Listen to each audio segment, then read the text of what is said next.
Watch this video with me. This is powerful. Alright, I'm gonna go ahead and play it.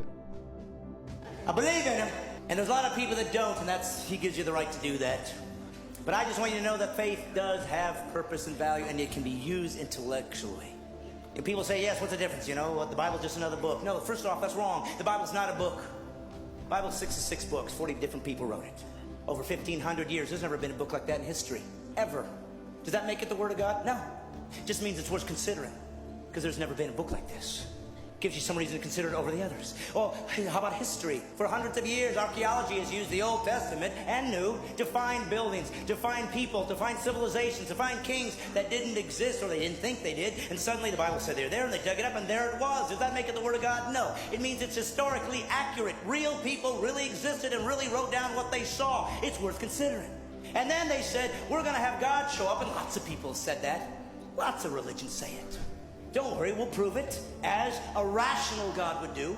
I will do prophecies. I will show that I'm not trapped in linear time, that I can see beyond where you are. I will give prophecies to tell you what the guy, when I show up, when God appears on earth to reveal himself, I'll show you what he's going to look like. Over 300 prophecies. And then a man showed up one day named Jesus. And he said, I'm that guy. And he fulfilled all 300 prophecies. That's impossible.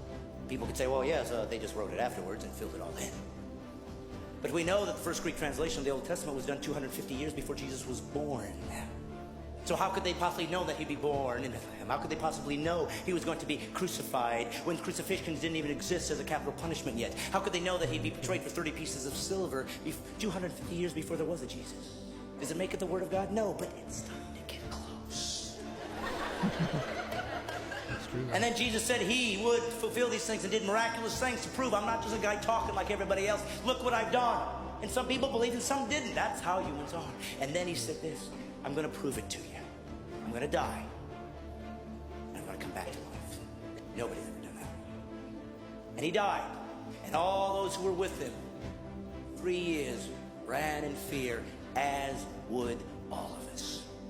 And they ran away and they said, I guess we were wrong. And then something happened. Something happened that made all of these guys come back and be willing to be martyred for this belief system, except for one. Of course, John was sent off, but everybody died a martyr's death. What was it for? Because they thought they were going to get rich? There was no riches here. The Roman government hated them. They wanted them destroyed. They'd use them as people that could be eaten alive by animals for sport and entertainment. You were kicked out of your culture. The Jews weren't going to take you in, so there was no value there. There was nothing good here. There was nothing here to gain. And they all still died for what? Because they found a new religion? No, for one reason. They said this. I saw him die.